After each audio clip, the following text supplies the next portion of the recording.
Hello, friends. Hello, hello, hello, hello. Hello again, hello. I just called to say hello. That's Neil Diamond, okay? And you will show some respect for Neil Diamond. So this radio station, on the weekend, they play all requests. Like, if you called, and there's this guy on the air named the Roadrunner. He's like 150 years old. And he'll play you a song sight unseen. Stack of Bibles. Over the weekend, he played Cemetery Gates, which that's Pantera, right? And then that song ended, and you hear, like, in between the songs, it says, "You're listening to Q100," or something like that. The next song is Viva Las Vegas by Elvis Presley. Come on, man. That even the wildness of that type of juxtaposition is so fucking nuts. I listened to it just for the novelty. Linda says, I'm going to request Brand New Key by Melanie. I guarantee you they would play it. You know, Melanie Safka, she just passed away not long ago. I don't know if you knew that. Which we used to give her shit all the time about that because I got a brand new pair of roller skates. You got a brand new key. She was like a Janis Joplin type voice. We used to disrespect her terribly, but she actually was pretty great, Melanie Safka, and beautiful too. May she rest in peace. Yeah, we used to make fun of her all the time on Freebird Hot Wings. But and I just got off the phone with the guy who runs the radio station. Maureen says, how about Sugar Sugar by the Archies? I can guarantee you they've played Sugar Sugar by the Archies. You know what else they've played? Ted Nugent's American Campfire. Remember that song that we ripped on? Yeah.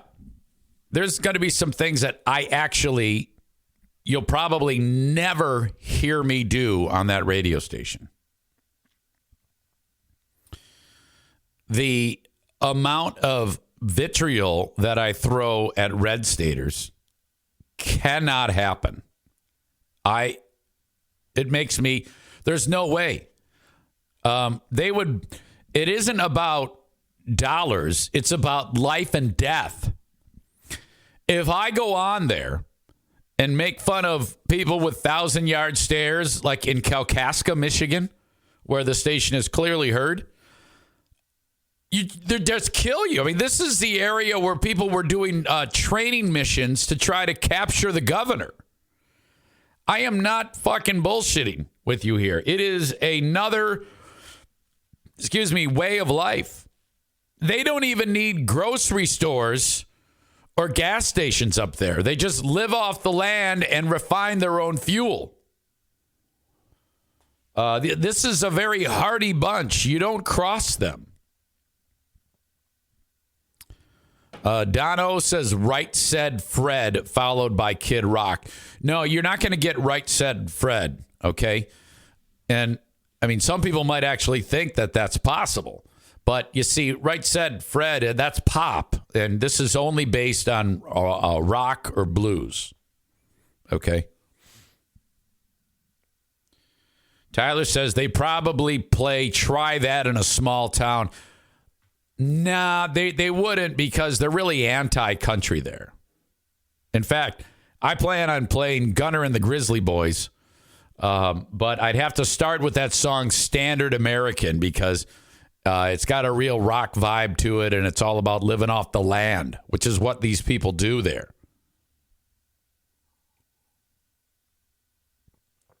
I was told news at 7:30.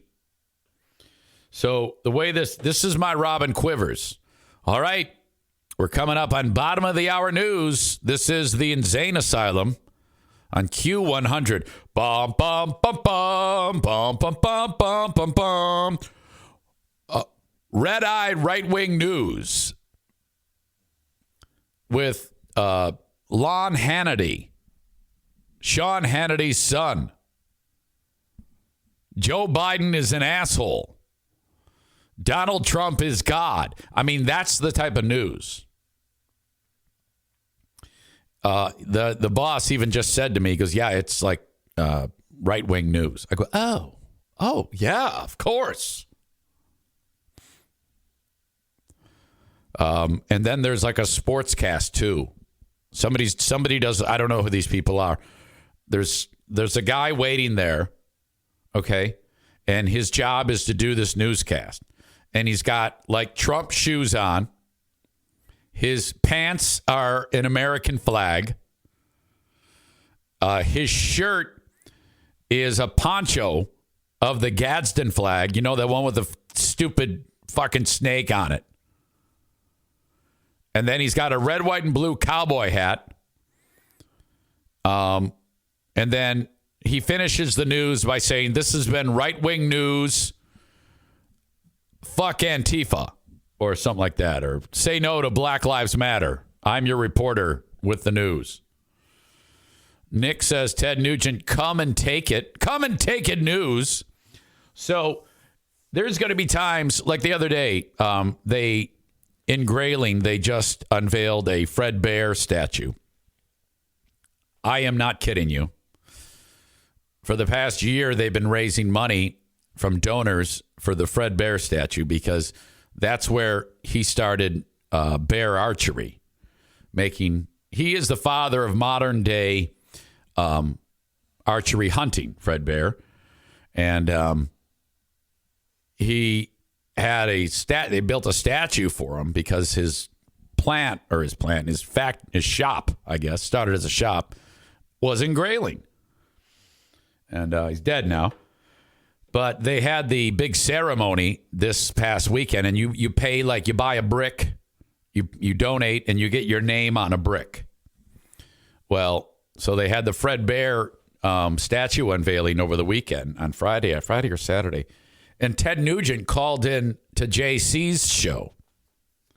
Now, if that happens to me, I have to do like a legitimate interview. I can't let my personal feelings get in the way of the interview. And he has always been very nice to me. Even when I go, Ted, we're live as hell, man. We're live as hell. And he goes, yes, that's right, easy. I tell you what. The accoutrements of modern technology are off the rails. Whoa. Yeah, that's right. We're live as hell. Modern technology at that point was phone. I just had a conversation with somebody about that. That moment on that edition of Who Are These Zanes, when we were marveling at the ability for Ted to pick up a telephone, for me to pick up a phone when he calls, and to say, hang on, Ted, and put a button, and he's on the radio. Wow. Isn't that something? Essentially, technology in radio didn't change from the advent of radio till like about that moment. And then advancements in technology started to put the entire industry in overdrive. And all of the people that own radio stations realized that they can save a lot of money if they fire everybody, and you can pre-record all your air shifts, voice tracking.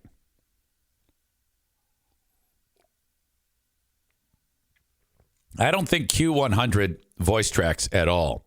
But what they do is when there's nobody on the air, it just rolls the automation. So you hear music, and then hot voice lady says, you're listening to Q100. Yeah.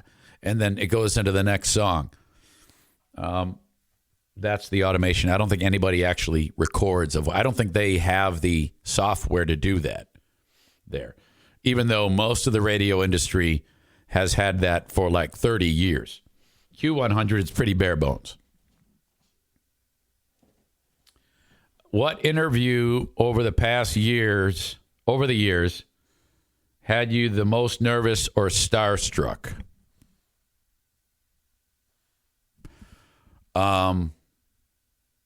Probably that Ted Nugent interview, because it was so early on in my experience level. I had no experience with that. So,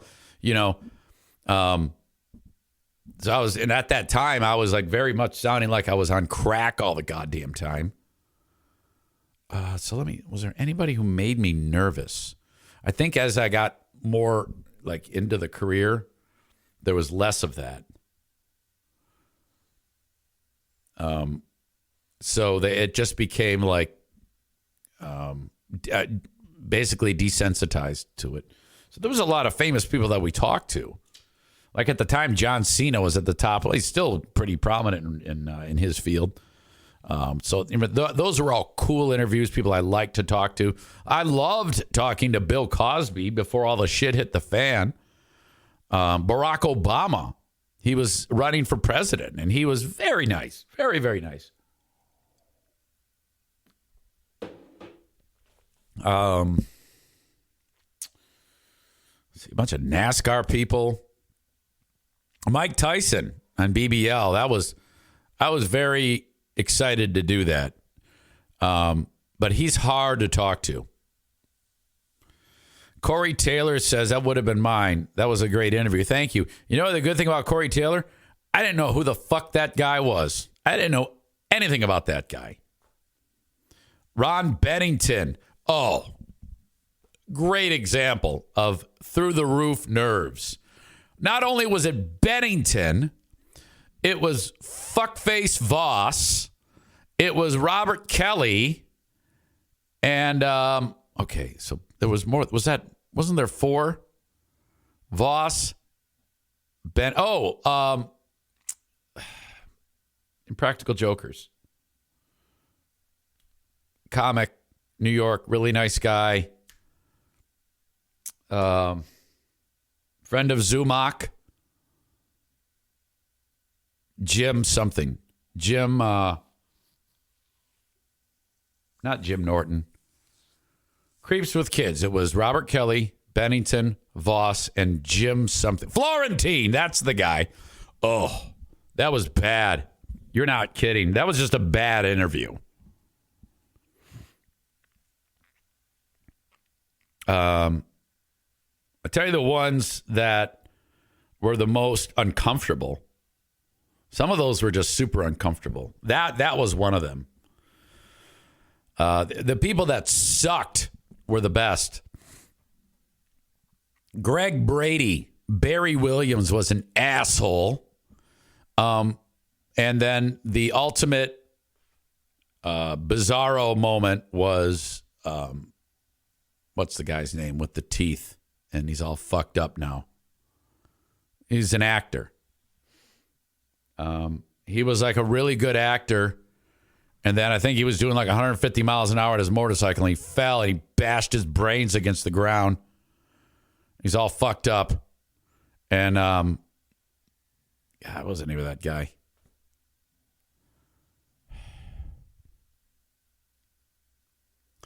Blonde hair, been around for a long time.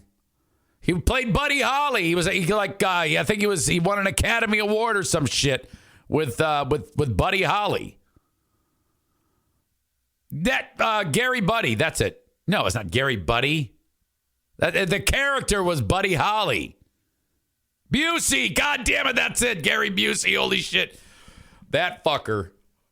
Oh, was he a dick? And I've told this story before, but I'm going to tell it again. Walks into the radio station. This is at WIMZ. Now, the WIMZ is a fantastic building. It's on top of a mountain in Knoxville, Tennessee, right in the center of town. This ridge runs right through the city called Sharps Ridge. And I'll never forget how steep of a hill it was to get up that fucking thing. And so we're waiting for Busey to arrive. I don't know he's retarded. He comes walking in, and he is pissed off because we don't have cream for the coffee. We have the powdery stuff you pour into it. You have any cream here? You have any cream? Hey, got any cream here? And Susan, the lady who worked in the office, I forgot her last name, doesn't matter. She's like, oh, it's right there, Gary. And he's, this is not cream. This is imitation powder, and it's going to give me cancer. Here, this is not cream. And she's like, well, that's what we got, Gary. I don't tell you. Fuck you. She walks away. So Maureen says, that actor with the teeth, great clue. And then he comes walking into the studio, and he takes off his coat. And I forgot who he gave it to, but whoever it was set it on the chair, like draped it over a chair back. And it was a long coat, went down to his knees. It was made from like wool. It was like the same type of material as like a top coat. And I'll never forget it because it had like almost like brushes on the top, like he was an admiral or something like that, and gold buttons all the way down. And he goes, hey, careful with that coat. And we're like, what? He goes, that was given to me by Steven Seagal on the set of Under Siege. And I guard that coat with my life. You can't just put that coat, he's from Oklahoma, on the back of the chair like that. And we're like, oh my God, you fuck. So everybody's kind of like, oh yeah, no problem. Somebody like picked up the coat and like hung it up on like a hanger, like to appease this son of a bitch. And then we got about a minute to go, 2 minutes to go. Commercials are playing. We're about to go live. Everybody's looking, everybody's side eye, and I'm there. Bill Kidd. It's just Bill and myself. And Phil was gone at that point from the Phil and Billy show.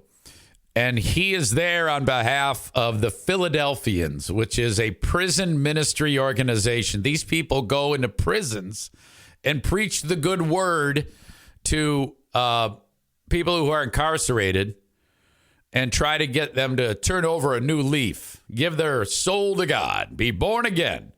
And so he is speaking about them, okay? But the game always is with these things. You bring in a celebrity, you talk to them about celebrity stuff, and then, oh, why are you here? And then you talk why they're really there. It's a simple game. And the lady from the Philadelphia, she goes, now, Gary, these nice men, she knows he's crazy. We're just figuring it out. She goes, these nice men, they really want to talk to you about the Philadelphians, which is the name of this group. But they're going to talk to you about your historic career in film, too, because it is such a story. And that'll lead nicely into all of your wonderful work in helping us spread the good word. And he looks at this woman who brought him in. She drove him there. And Gary Busey goes, I'm not talking about goddamn Hollywood. I'm here to talk about you and Jesus, goddammit. And he's actually saying that. And everybody's grossed out and mortified. We're like, oh my God, Jesus Christ, he's losing his mind. I will talk about the Philadelphians and only the Philadelphia. And he's yelling at her. And she goes, this was a terrible idea. Immediately, her makeup starts running. She looks like a panda bear. It's running down. Oh, my God. Chris Dolman. Oh, my God. And she's weeping. She runs out of the room. You hear her running down the hall going, oh, my God, what have I done? And we're all looking at Gary like he's some kind of son of a bitch. Oh, my God, Jesus Christ. We've got about 15 seconds. And Bill, we don't even know what we're talking about. And this psycho has just made this woman cry. And Bill goes, well, we better figure this out fucking fast. We got 15 seconds. We better find out what the fuck we're talking about. I'm taking charge of this motherfucker. Now you just talk. We're going to ask you questions. You answer them, all right? Now, goddamn it, it's my radio show. Fuck, everybody perked up. And the mics go on, and Bill's like, 1035 WIMZ is Phil and Billy, or Billy and Zayd in the morning. And we're joined by legendary Hollywood actor, one and only Gary Busey is joining us. Gary, how are you? Hello, Bill. He was fucking perfect. He turned it on, and immediately he was like, Hi, Bill. It is so good to be here. I'm here on behalf of the Philadelphians. What a great organization, but I am just so happy to be invited. What a beautiful studio and what a view overlooking the beautiful city of Knoxville. I see Mount LeConte in the distance. Holy cow, this is what a sight to behold. The sun is rising over East Tennessee. Bill, thank you for having me. Well, that's great, Gary. Anyway, yeah, we're going to talk about the Philadelphians in just a minute. So what was it like working with Steven Seagal when he gave you that jacket or whatever the fuck? And it turns out, I am not kidding you, that interview was fucking great. Somehow, after all of that, we got a woman screaming and crying, a stupid jacket. He doesn't get cream in his coffee. He's just laying waste to people. And somehow that interview went off without a hitch. And we turned off the microphone, and that motherfucker leaves, and we're like, what the fuck just happened? Holy shit. That goddamn maniac. And this is before the world knew he's a psycho. Then he starts showing up on all of those reality shows. And then the word in radio started to get around that, he's a lunatic. Wow. Still in my possession to this day. I have a picture. I've mentioned it many times. It's in a box somewhere in this house. I'm no more than 100 feet away from it right now. It's myself, Bill, and Gary. Right after the incident. Right after the interview. One day, that picture will be made available to you. Also, one day, it'll be made available to you the Gary Busey interview, which honestly, the only thing interesting about the interview, I mean, it's fine. It's a good enough interview, but the most interesting part is all the shit that happened before it. Look at Bruce. Check him out. He's getting on his back. Oh my God. Kenny is here. I guess his skin has somehow toughened up a little bit.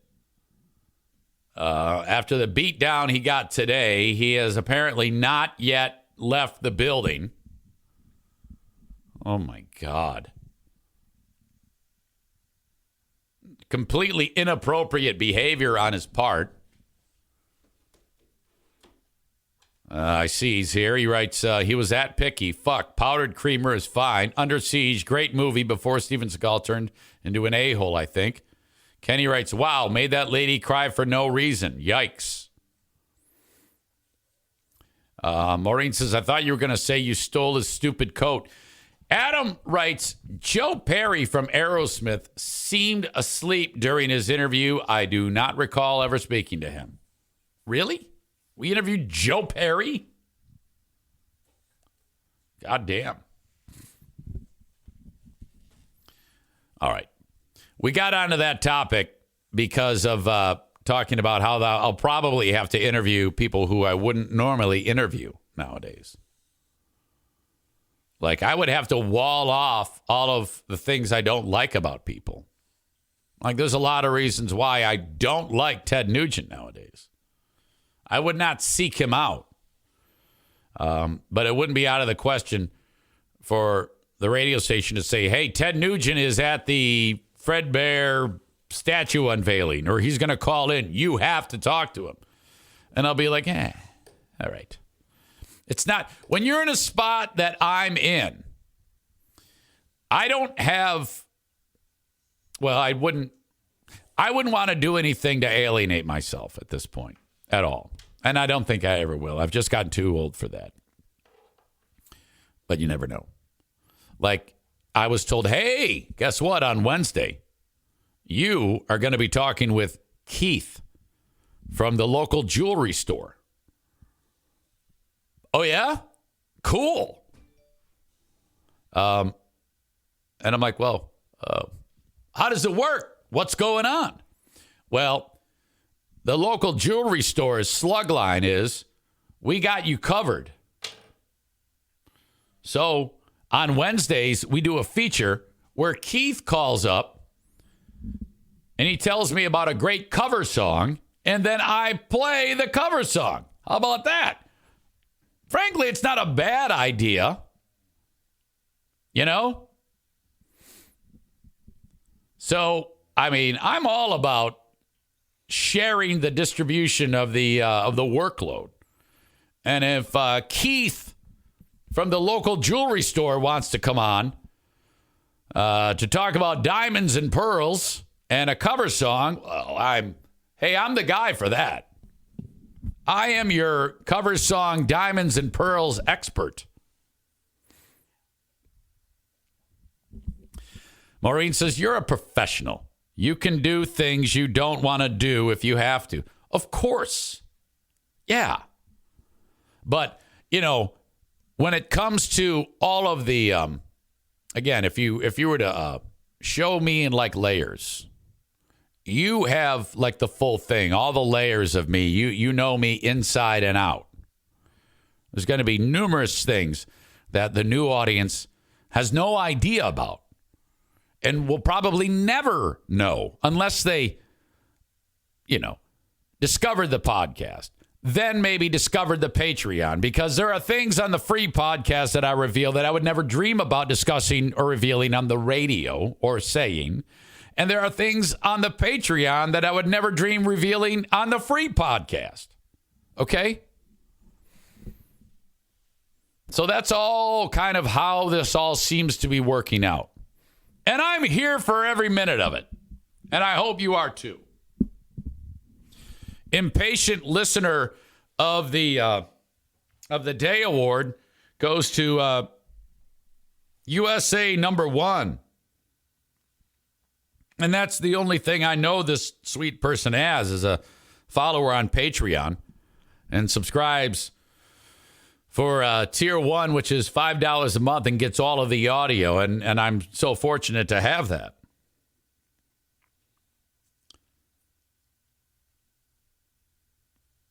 USA #1 writes, are your Sunday shows going up for audio? And I was like, huh?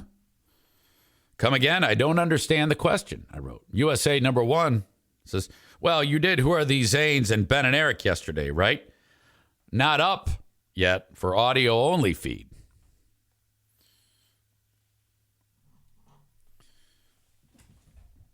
Yes, that's true. However,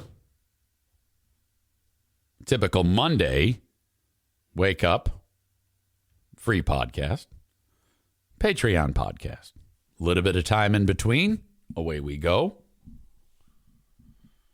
Essentially, this is on my list of things to do.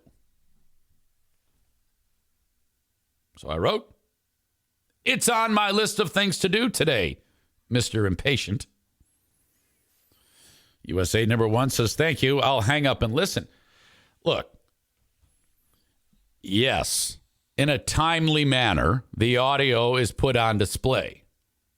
However, there are many advantages to people who pay $10 a month. They've already enjoyed that show. Of course, the audio is made available a day, sometimes two afterwards. Typically on a Thursday, the audio for Who Are These Zanes or Who Are These Free Beers or the Ben and Eric Patreon podcast is made available either Friday or Saturday, typically. So it's still right in that window. Just as a reminder, this is how it lays out on the show when it comes to you do get what you pay for. There are tier 2 people who spend their hard-earned money on the video, the live streams, and the audio. They get it first for a reason, because they paid for it. And I can't wait to share the audio with you, which I will have done. You'll have it this afternoon. I can promise you that. I thought you knew that. You've been around here a while. Nick says, Art Bell used to say the best way to interview wackos is to let them be crazy and don't argue.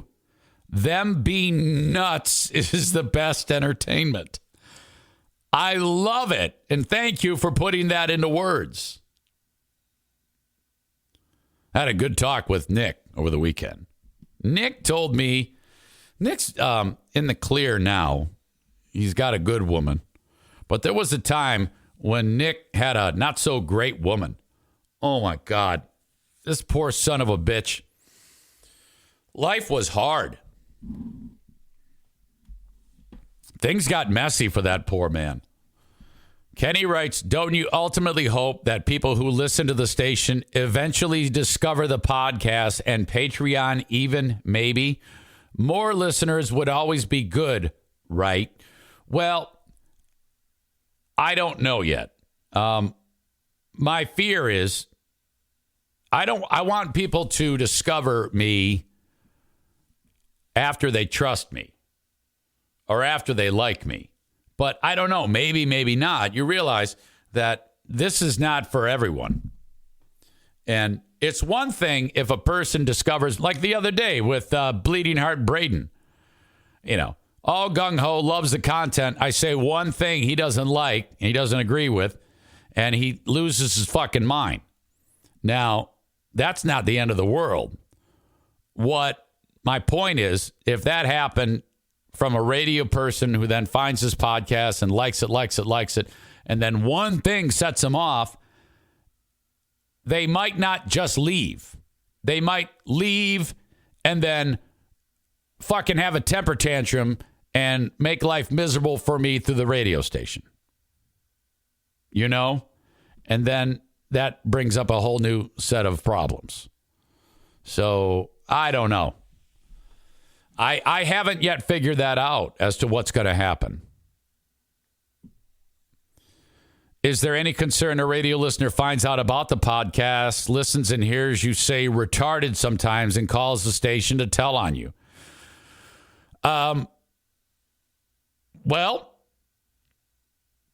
the way I look at it is, I would say that is, I don't know if that's a concern. I'm saying that's a possibility.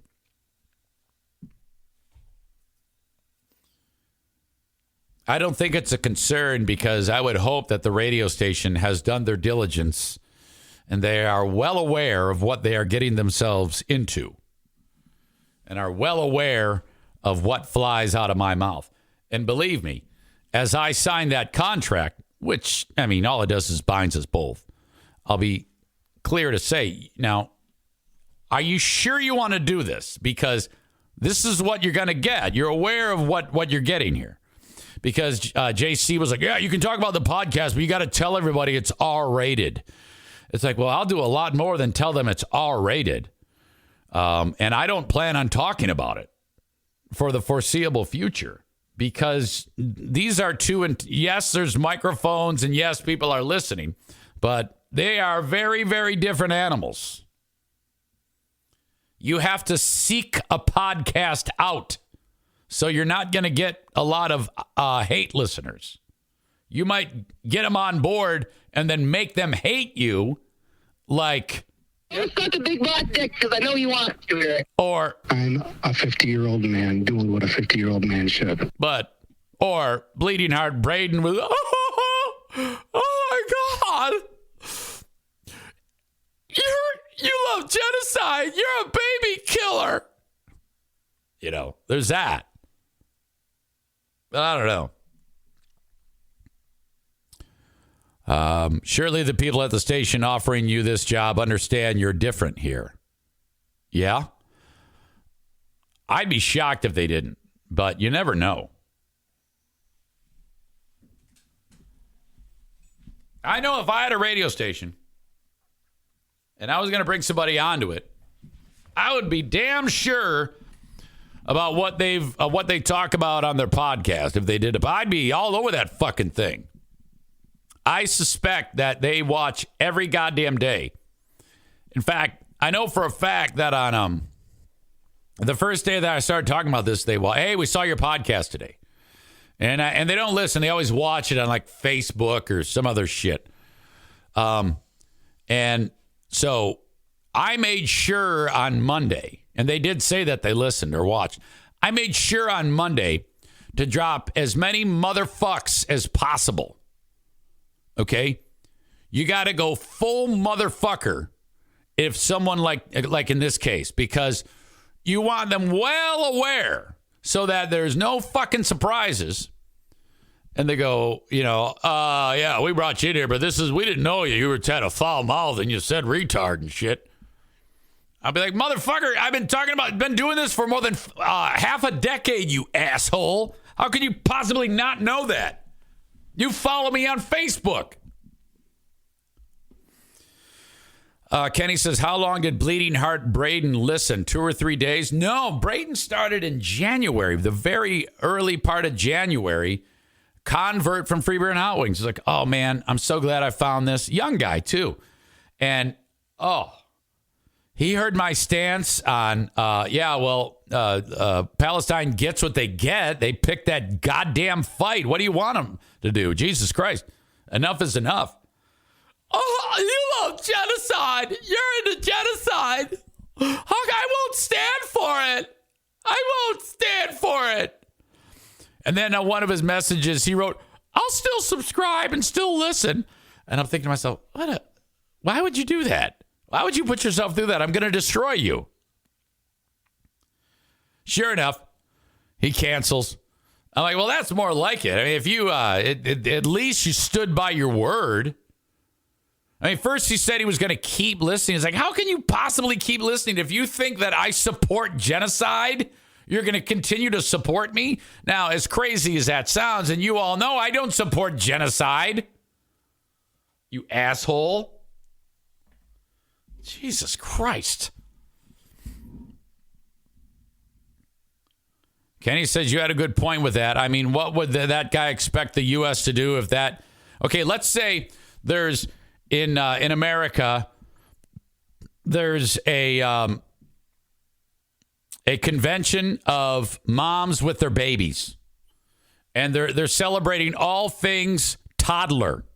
Okay, and there's 5,000 mommies with babies and grandparents all there, and the Wiggles are on stage, or what's the name of that dog, Bluey, that all the kids love. Bluey's on the goddamn stage with all these power moms and babies.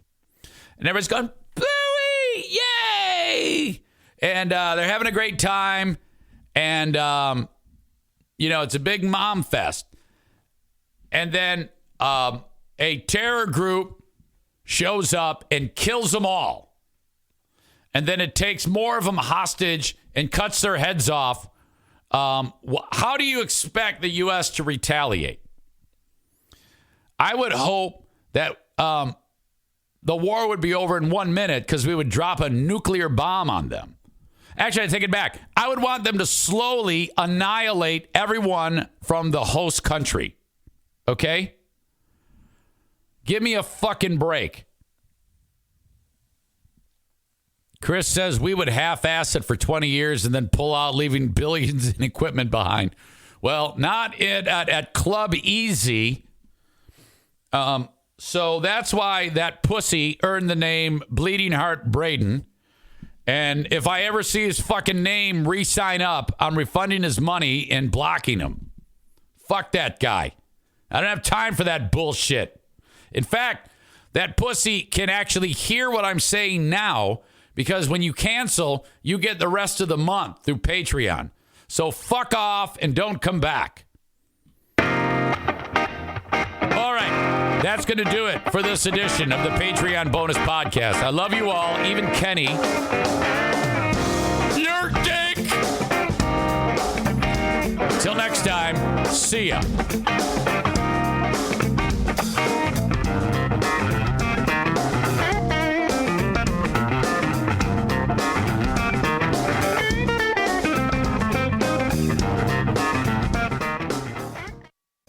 Hello, everyone. Welcome into the Eric St. Show podcast, a daily show where I discuss news, nonsense, and my personal adventures on Patreon.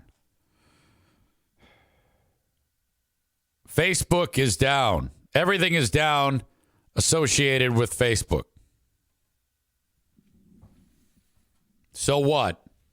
Exactly. So what?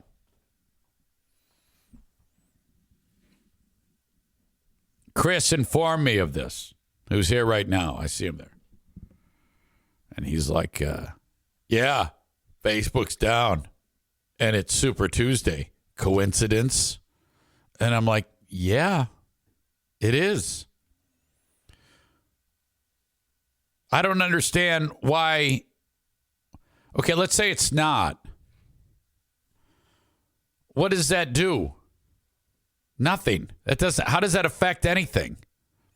The only way that can affect something is if weirdos like you come up with plot points to make this a thing.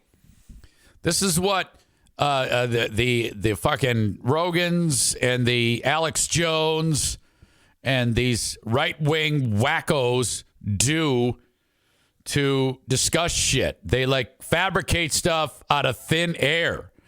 Chris even says to me, because I think there is a tinge of retard in him,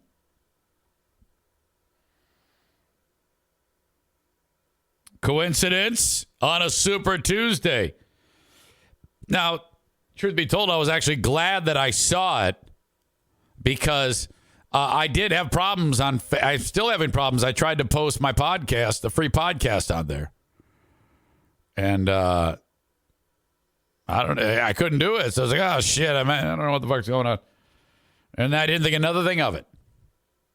I go, yeah, hey, I was wondering about that. And yes, it is a coincidence. He says, no, you got to stir the conspiracy pot. It's like, I don't do that shit. Fuck that. I've got enough going on in my life that I don't need to do that. I mean, the only reason why people do that in the first place is so that there's something to talk about. Wasn't that a song by it was some chick singer? Let's give them something to talk about. What was that? Hold on. Faith Hill? Reba McEntire. Was that Reba McEntire? Maybe it was Shania Twain?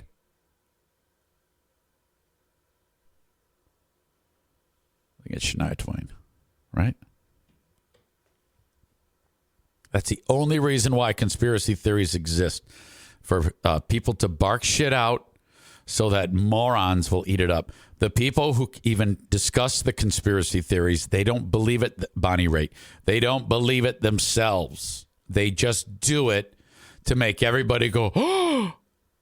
Okay? And that's the formula. Wash, rinse, repeat. It's all fiction. We can actually see buildings fly into planes, and moments after, people will tell you, you did not see buildings flying into planes. That's the world that we live in.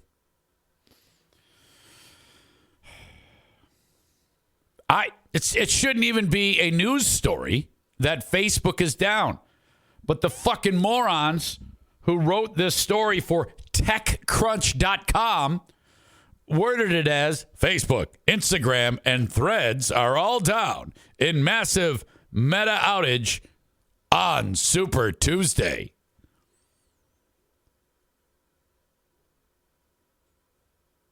Chris says buildings fly into planes, easy. I meant to say planes flying into buildings. That's what I meant to say. If I did say that. Did I say that? I don't know. Well, anyway, so I just found it ridiculous that that TechCrunch would write it that way. But I'm sure more people will because of the Chris's out there in the world and the other morons that exist who love to perpetuate silly shit like this. It's just some fucking nerd pulled the plug on the deal. That's what happened. Troubles seem to have started at some point after 10 a.m. That works out because that's when I was trying to post myself.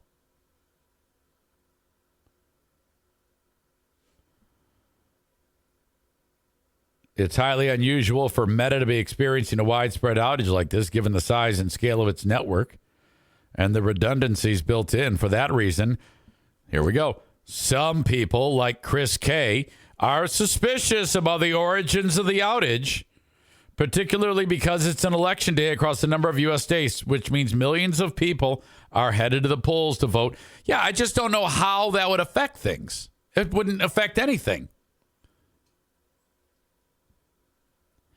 That's like, that's not cause and effect. Like if it were election day and it was reported that there's a new virus for pets, and then you said there is a new virus that is affecting pets across America on election day.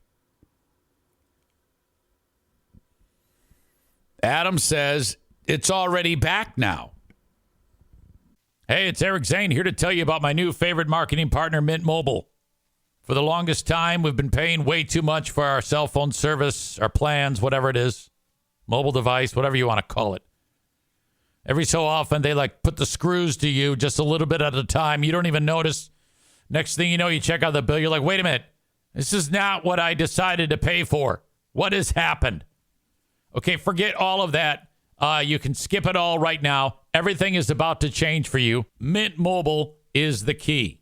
With Mint Mobile, you'll never have to worry about gotchas ever again. That's what I'm talking about, where they slowly raise your prices that you pay. When Mint Mobile says $15 a month when you purchase a 3-month plan, they mean it. Say goodbye to your overpriced wireless plans, jaw-dropping monthly bills, and unexpected overages. Mint Mobile is premium wireless plans starting at just $15 a month.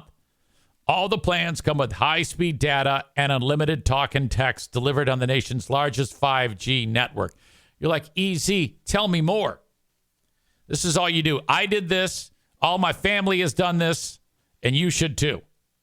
To get the new customer offer and your new 3-month premium wireless plan for just $15 a month, go to mintmobile.com/Zane. That's good anywhere. Mintmobile.com/Zane. Cut your wireless bill from whatever ridiculous amount that you're paying each month to $15 a month. Mintmobile.com/Zane. Pay attention to this legalese. $45 upfront payment. That is equivalent to the $15 a month for 3 months. New customers on first 3-month plan only. Speeds slower, 40 gigs on unlimited plan. Don't even worry about that. I use that, and it's no big deal.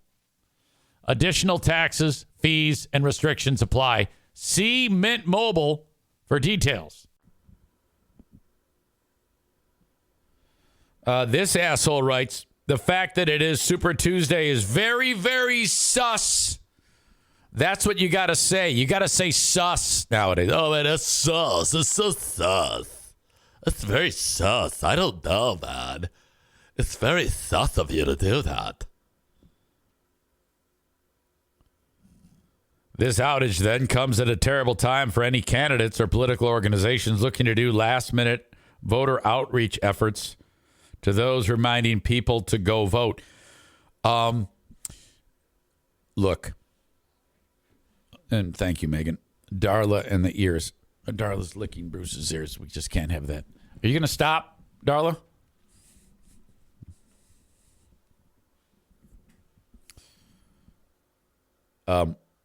There's nothing that the last minute voting, whatever, on Facebook that they just described is going to do anything. The only thing that matters on this voting day is the presidency. Okay? And if Biden is on a ballot, like if there's a Democratic primary, he will win that because there's no one else. If there is a Republican primary, Trump is going to win that. There, nothing Facebook can do can change any of that. So all of you dumbasses, this was all started by Chris, who seemed to think that Facebook being out has something to do with the fact that it's Super Tuesday. Y'all can shut the fuck up.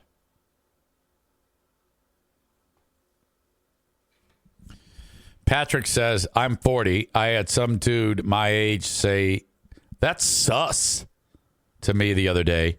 I made him repeat himself repeatedly, like I didn't understand. Yeah, I love that. Like you've got people that are using that, and they use it so much, and they expect you to speak the way they speak. And if you don't, they like, oh, you're a fucking boomer. How disgusting. You not saying stuff. Very stuff. Shut the fuck up. Chris says you are welcome. Yeah, you may have given me something to talk about here, which I never need. Okay? You just happen to be the one that popped into my brain 3 seconds before I hit go on this shit. This gives you a great idea about how easy it is to sidetrack me. You ding-dongs can give me a stupid story about something like this, and I'll talk about it. That's as bad as Kenny announcing his birthday. Of course I'm going to talk about that. Which, ladies and gentlemen, I don't know if you know this, but I think he's outfoxed all of us. I want you to wrap your mind around. If we're talking conspiracy theories, here's one that I'm actually behind. He's actually tough as nails and just fucking with all of us. All right? Hold on a second. No. This is all a game to him. He's probably got inside betting going on with a bunch of his friends about whether or not he can turn this show on its ear in a moment's notice. Like say, all right, hey, just tell everybody it's your birthday, and then watch it just come unraveled. So I think he's crazy like a fox. All right? He manipulated the whole show today with his gaslighting. First, birthday, then the subsequent beat up, then acting like he's dreading it to get us all to go, oh, all that shit. All of that is an act. I'm telling you, he's probably a millionaire many times over. It's fucking his world. We're just living in it. Because no one could actually be that sus, frankly. Tyler says, I don't think we can rule out the coincidence that Facebook is down on Kenny's birthday. It's absolutely true. But that is also a great example of how if you stick into my brain somehow, I will push everything that I want to talk about aside to talk about what's on my brain. And it happened to be fuckface Chris starting a stupid conspiracy theory about Facebook. I got to see right now if I can log into mine. I don't know. It's still making me log in. Whatever. Excuse me. My bad. All right. We need to review this picture here. Summer 1990. This is at The Corner in Grayling, Michigan. Little do I know that when this picture is taken, we are just 34 years away from me taking over the airwaves at the radio station that's about 1 mile from where I'm standing in this picture. All right? 1 mile. They used to promote the fish and wing ding dinners. That's like the biggest thing in Grayling. All right? The fish and wing ding dinners. They still do fish and wing ding dinner now there. They promote it in this spot. And it's so big they advertise it twice. It's once on this side of the sign right here, and then here too. This is the sign that has all the letters that you can change. And it said fish and wing ding dinner. So the F was where the S is. And then the ISH. I don't know where the T came from. But I noticed that I could get away with changing those letters to say shit and wing ding dinner. So I did it. And then I got out of Diana's geo-tracker. I remember I was very intoxicated when this picture was taken. And she snapped it from her geo-tracker, and then I think I finger banged her. That's all we did back then.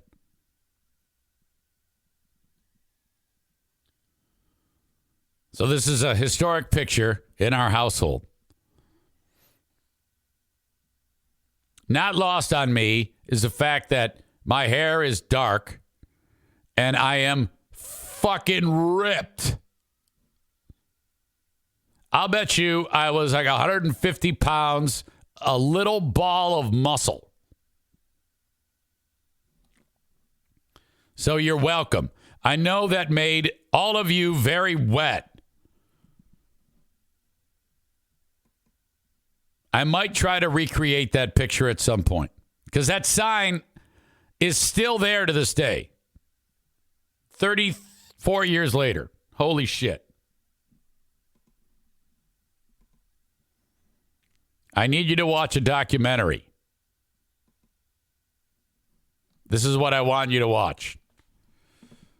It's called Butterbean's Comeback, One More Fight. I got to be careful here because this is on Facebook, and I don't want to fuck it up so that we can't see it. Because if I hit like refresh, it'll ruin it. I don't want to do that. Okay, so this is Butterbean. Some of you remember him from like Tough Man, and he'd wear the red, white, and blue trunks. Fat guy, but he would win all the Tough Man contests. Ah, shit. Back in the day.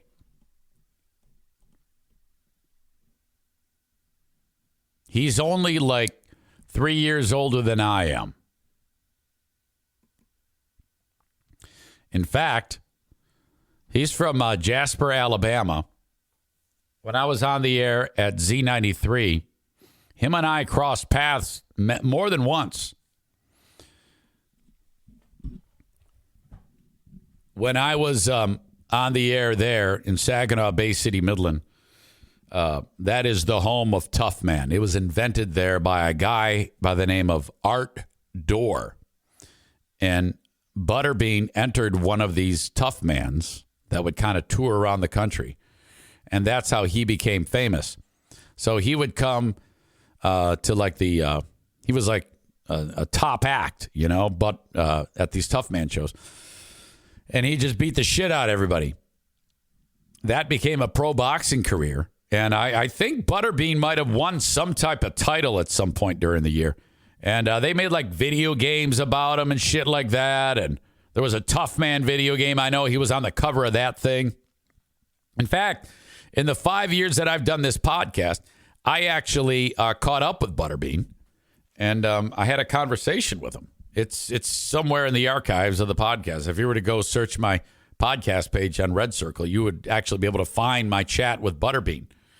Well, as it would go, though, as he aged and got out of the game, his weight ballooned. And then he has a degenerative hip issue where your hip and my hip helps us, you know, move appropriately. His hips are a little sus, and they've actually become fused, and they just don't work right.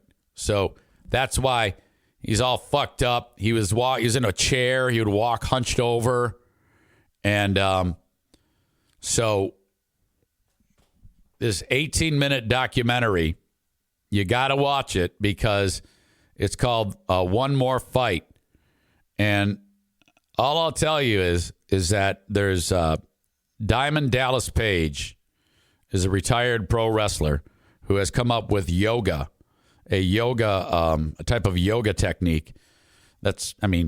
Yoga, not all yoga is the same. His in particular focuses on strength, but you're going to hit the other things like the flexibility and muscle stamina and stuff like that. DDP has helped people who couldn't walk anymore to walk. And this guy is the real deal. And if there's any way, he really, really helps a lot of people. So now this 18.5-minute video, it's a short documentary. I wish it were longer. Chronicles Butterbean's attempt to save his own life.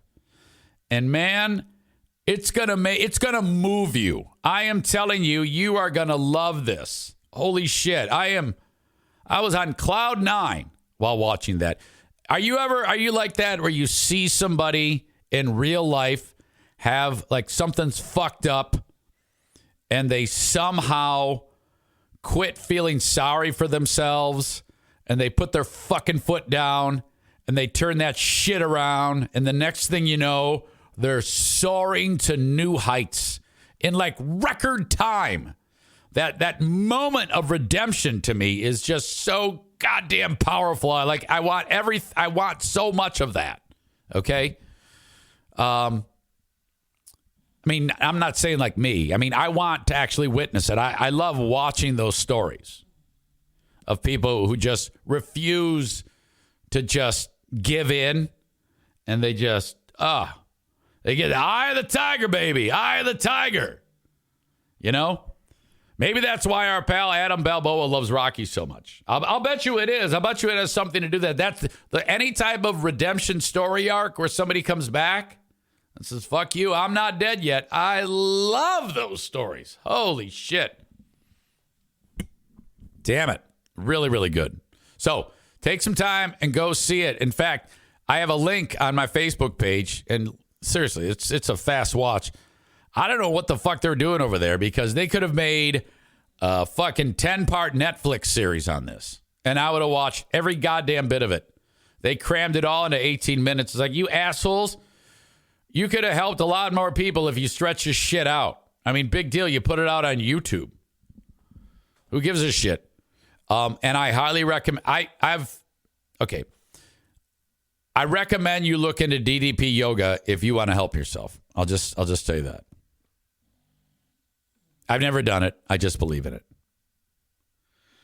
Patrick says Zane and DDP are one and the same. Loved how DDP fixed Scott Hall. I believe Hot Wings could. The words covered up. Could blank Hot Wings could fix Hot Wings' broken self. No. I tried to fix Hot Wings' broken self. I remember the one time Hot Wings told a story about when he was at the airport. You might remember this.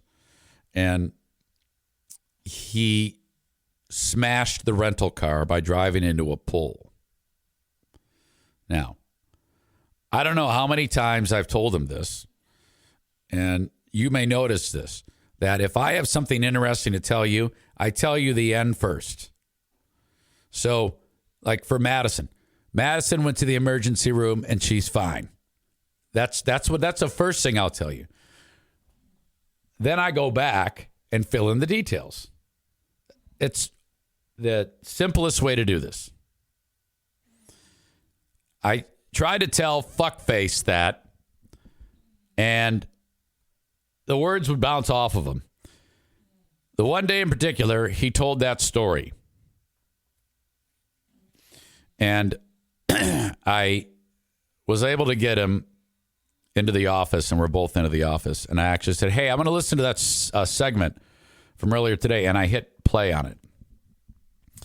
And I remember the number was 9 because I said, Hot Wings, it took you 9 minutes to get to anything that's memorable or good. You could have told us the first thing in 1 second, and then you would have had us for the rest of the details.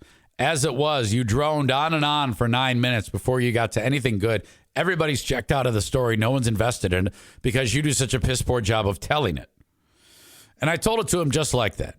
And he actually said, you know what? You're right. And I go, I know I'm right.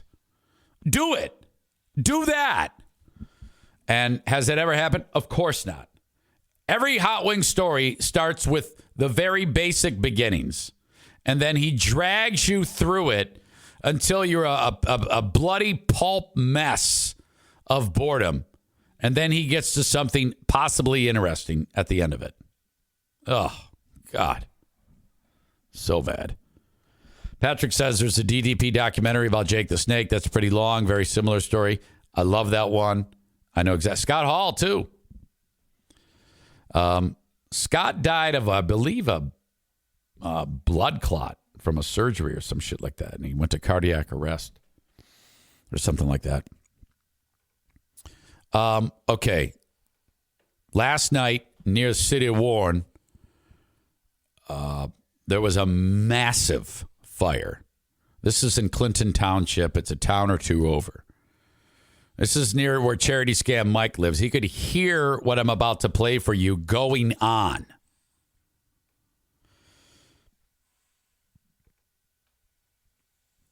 So, I guess the explosions were propane tanks. Like, how many propane tanks do you have?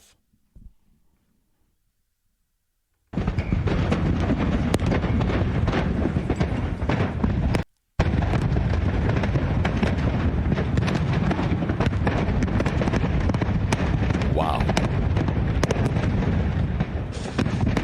Now, whatever is exploding there is flying 1 whole mile. Because they told people that were in the area, stay inside. We are getting debris landing 1 mile away.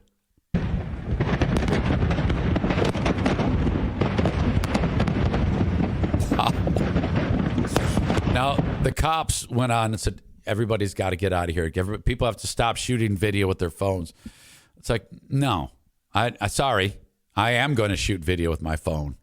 I need this. This needs to be documented. The world needs to see this.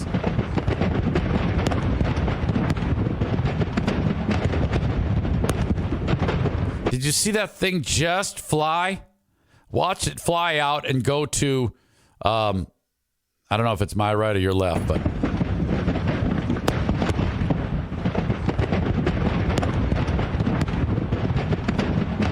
Right there. Did you see that thing? That was a missile.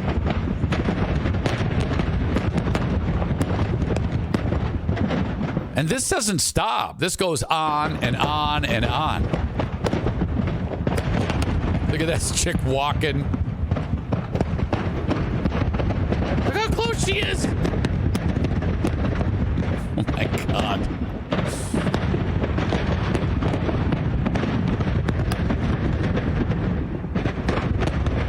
What the fuck? Different view. Oops. What the fuck is that? Buy some wholesale boxes. Different view. Wow.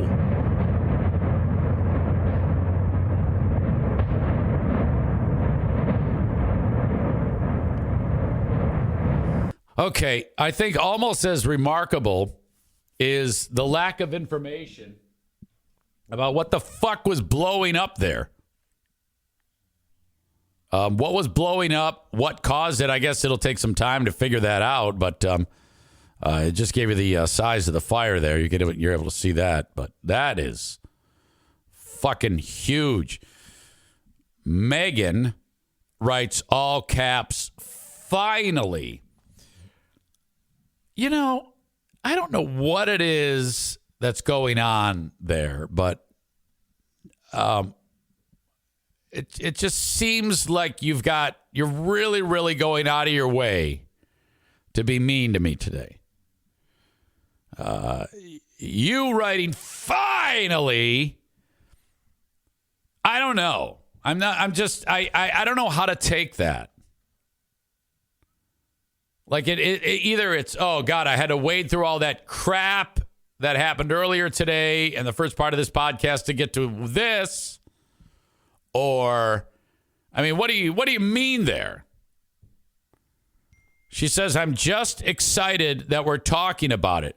Are you sure? Because I get the impression that you've really wanted to rub my nose in dog shit today. Okay? All right. I'll just take your word for it that you're excited that we're talking about it. That's true. Tyler says, I don't know what happened there, but I'm guessing it has to do with something with Super Tuesday. Megan says, I am not. I have told you about dogs I've met and talked about Darla trying to get down with Bruce. Okay, as long as we're on the same page. All right. Well, thank you.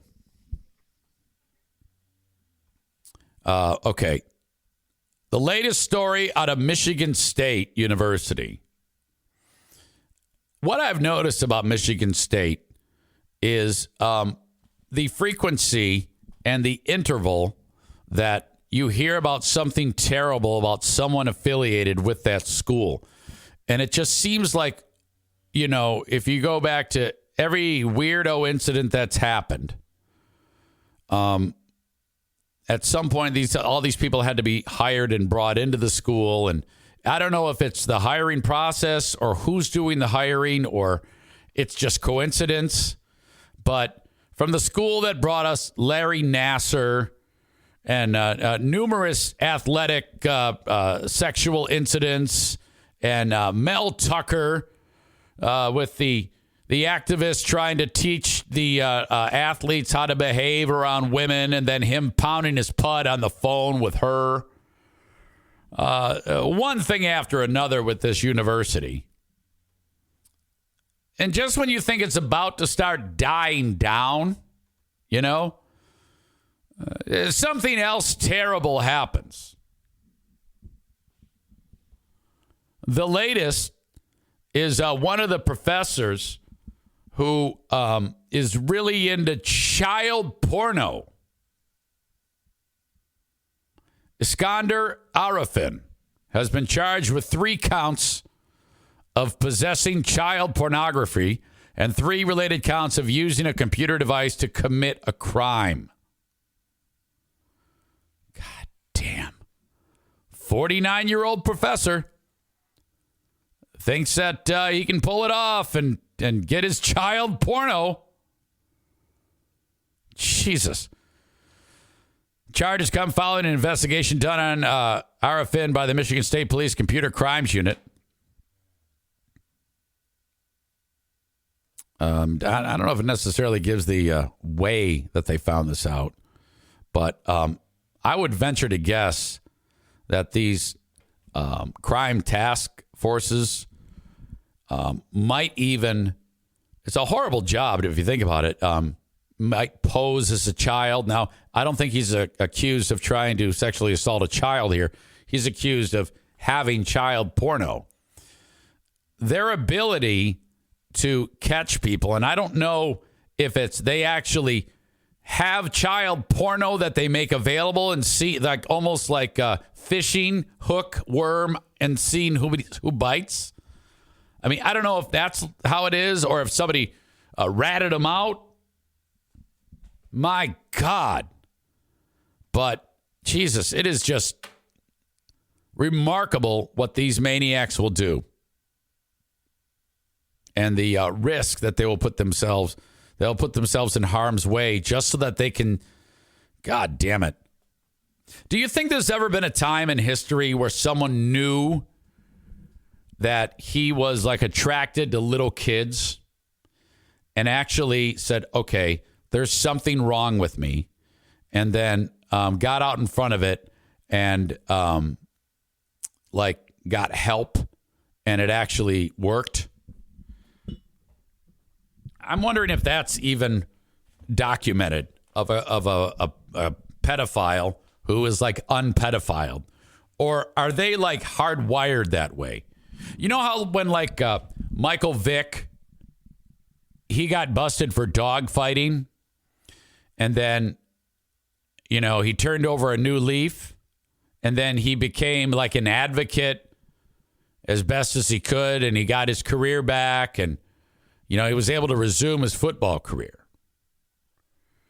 Is that even possible with someone who's into kids? Like if Michael Vick got into child porno, would he have been allowed back in the league if he had the same level of turning over a new leaf? I seriously doubt that there has ever been one person who has had their proclivities turned around.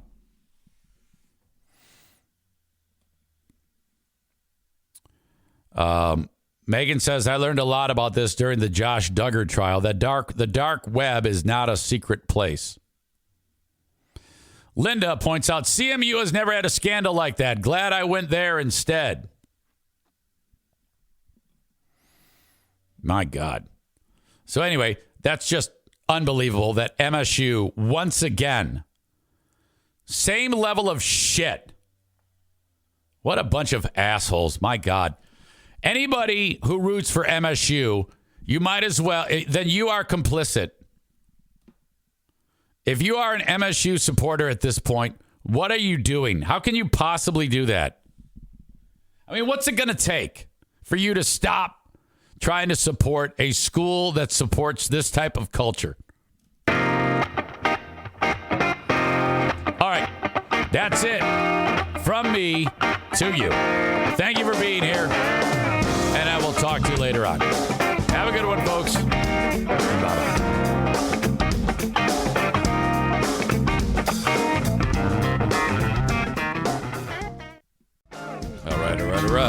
All right. How about this?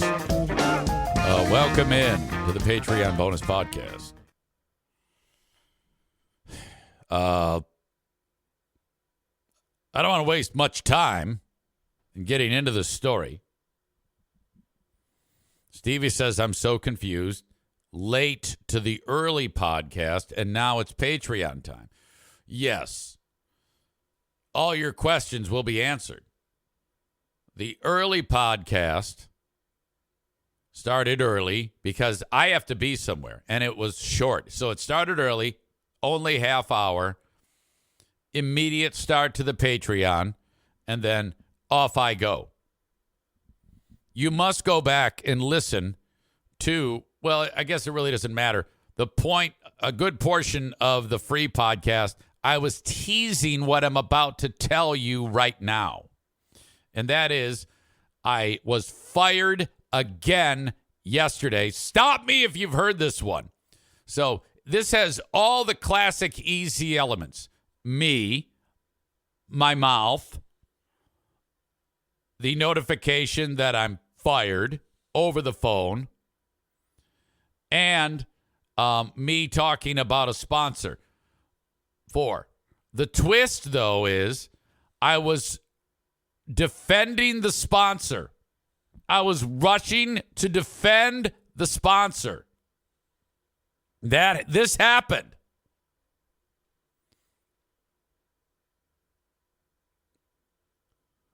So let me just go to the end.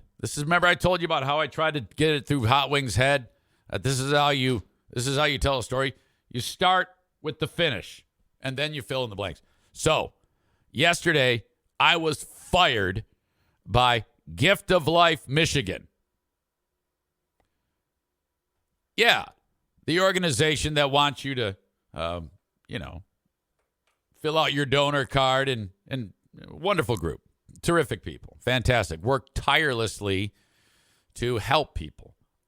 I love these people. And years ago, I became the media ambassador for Gift of Life. Spokesperson. They go, this is perfect. We have someone who has a platform, is out in front of them, and is screaming from the mountaintops about the importance of organ donation. And it's fantastic because he actually donated an organ. He's the guy. So they file in. I'm like, oh, I love you so much. Thank you. I'm so happy to do this. This is great. And I would talk about them like nearly every day about how it's important for you. And I believe me, I don't ever want anybody to not donate their organs. This isn't about that. This is nothing like that. This is just the story. I don't have anything bad to say about them. Well, maybe a little bit. I'm still really, really pissed off. But I mean, these are people that are doing God's work. Organ donation. I mean, obviously that is very near and dear to me. So when they said, we want you to tell the world about what we do, Easy. I'm like, oh, well, my God, this is fantastic. Look at all the wonderful things that have come out of this. The greatness continues to happen. All the great things that are coming out of this organ donation. I'm fine. I'm healthy and happy. And Jeffrey is alive and well. And I love talking. I've had more than one person has actually been moved to donate an organ because of this scenario. Okay? Now, I don't even have to, in this spot, say, hey, I want you to be a living donor. The point of this is just make sure that in the unlikely event that something happens to you, you can have your organs then go to a person who is in need because you're going to die anyway. I know that's a weird conversation to have, but that's what it is, you know? Great. Time passes. They asked me to be the MC for the Gift of Life celebration at the local zoo. So every year I go there, and the zoo is like open for just people who are family members of people who have donated and or are recipients. So this is incredible. You've got family members who had a loved one pass, and when they passed, they donated their organs, and you've got the people that they saved are all there. And we're looking at the penguins, and it's just a wonderful time.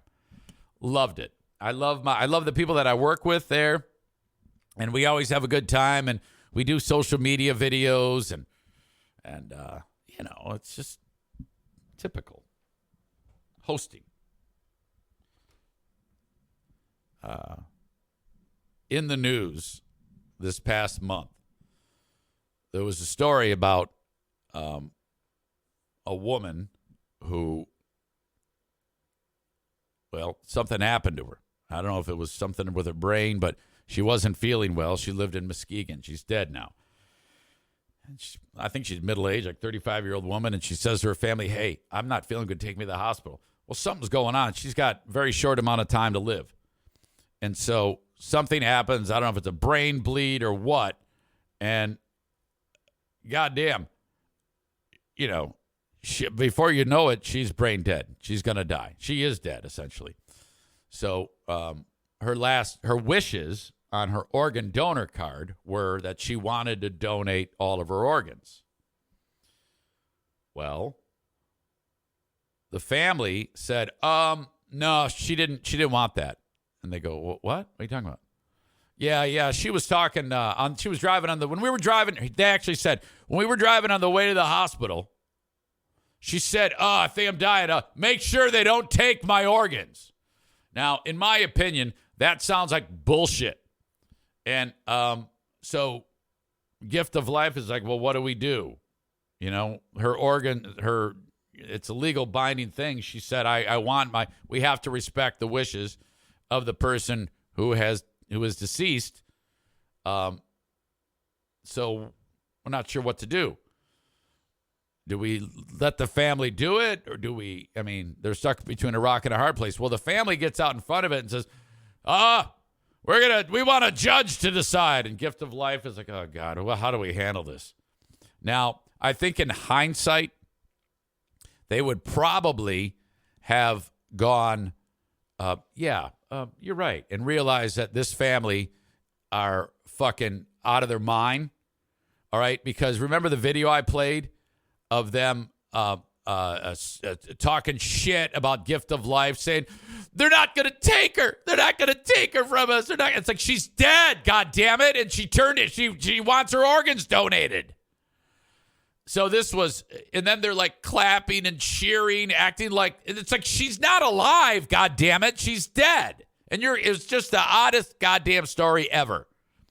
So when talking about it on this show, I went on Facebook and said, hey, listen to my show today. You'll hear this story, this story. We'll talk about the fire department taking on the police department in hockey. O'Neill eats poop. Oh, and Kook family says no to Gift of Life. And when I put Gift of Life, I didn't put it as like an organization. I just wrote it in lowercase Gift of Life. But that was enough. That's it right there. Well, like an hour later, I get a phone call. And it's a lady who is kind of like giving the marching orders about this shit. That post has been seen by Gift of Life. And she says, hey, could you maybe take that down? I go, yeah, okay. All right, I will. No problem. I get it. I take it down.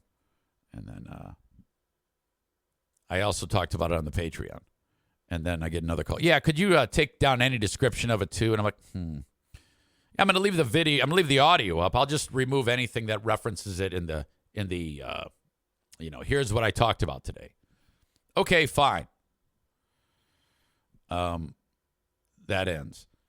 Yesterday, I get a phone call from same lady who's nice. She's a nice lady.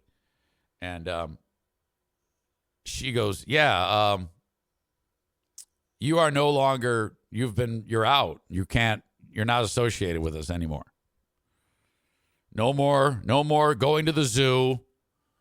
And I go, why? Well, there's been a lot of negative blowback from the whole story, and they're just worried that, I go, it was up for an hour, and what the fuck? Well, the optics. As soon as they start using words like optics, okay, that's when you know you're fucked. Yeah, there's optics there. We've had a lot. I was defending you. Well, yeah, but you see, look, it's like this story is what it is. No matter what you say or do, it's not going to change how this went. I'm not the one who chose to fight it out in court. All right? You're the ones who let this play out in goddamn court. It was there for the world to see. It's a whole goddamn story. Why in the world would me rushing to the defense of you to talk about how wonderful of an organization this is? I mean, god damn it, put your fucking foot down. Yeah, but, optics, optics, sorry. Oh. So I go, well, so-and-so, I'm mad as hell, and I don't want to talk about it anymore. Thank you, goodbye. Click, hung up. Now, I thought that I was mean when I did that. Turns out that when I called back to say, hey, I'm sorry, I lost my temper with you. She goes, I didn't take it that you did. I go, okay, good. Well, all right. This is still ridiculous. I can't believe this is happening. And it's just stupid. Nick writes, they wanted Eric Zaitunian repping them, and they got Eric Zane. Linda says a handful of people saw that post, and you took it down immediately. The fact that they took weeks to debate it and come to the conclusion that you needed to go is ridiculous. Amy says optics. You keep using that word. I don't think it means what you think it means, gift of life. So I'll say this. The VP of whatever there is a fucking moron. The person who even thought for a second that this is a good idea to get rid of me, you're a fucking moron. This is stupid. All right? Dumb. The whole thing is dumb. Ugh.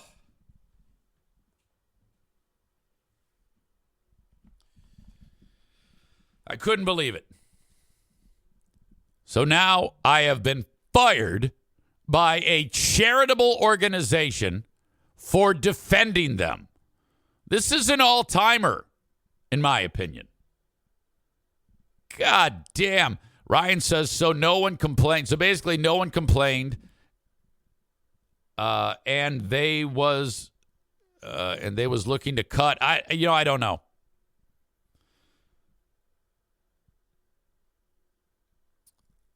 One star for gift of life. They sold me a pig kidney. And that's the thing. I don't want anybody to, do anything dumb like say, I'm not donating organs. No, just donate your organs still.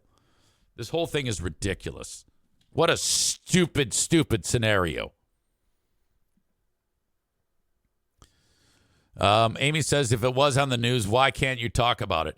Well, I don't think it was because I talked about it. They were pissed off because I said, kook family says no to gift of life. It's like, come on now. The story alone shows that these people are crazy.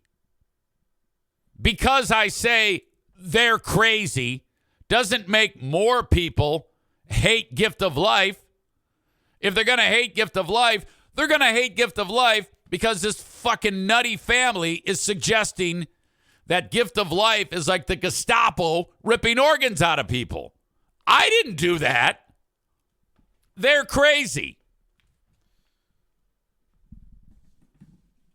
We need a scenario where in this day and age, when someone like me, a goddamn maverick, points out that someone is crazy as fuck, and sane minds then say, yeah, you're right. You're right. They are fucking crazy. Chris says a benign and accurate statement. I'll tell you why I know that family is crazy. Because if Diana is hit by a train and her head is on life support, or her body's on life support, and I have to unhook her so that gift of life can get the organs, and then I say, no, she told me she didn't want them. And then the judge says, yeah, all right, you can just bury her with no organs removed. And I start clapping and cheering like she's back alive. That's crazy. That family is a bunch of fucking idiots. And so I said what everybody thought. All right? And once again, it comes to bite me in the ass. Fuck that. Ryan says her head is on life support. Ha, ha, ha. All right. Unfortunately, I got to go. That's my story. Fired from a charitable organization that I was supporting. What the fuck? Typically, when I talk about somebody and I get fired for talking shit about them, it's because I'm talking shit about them. My God. So you're going to kick out the guy who's bullish about everything you do and is a representative to people who, as a spokesperson of how you can change someone's life for organ donation, and I've actually donated the goddamn organ. Holy fucking shit. We need like 3D printing of organs now so that we can just perfectly 3D print organs and put them in people so that gift of life goes under. Ryan says, hold that delicious head with magnificent hair high, my friend. You did nothing on this one. I know. That's true. Okay. Sorry for the short show. Nick says, call Wood TV. I'll be back tomorrow right here. Thank you, folks. I love you. Have a good one. Till next time. Bye-bye.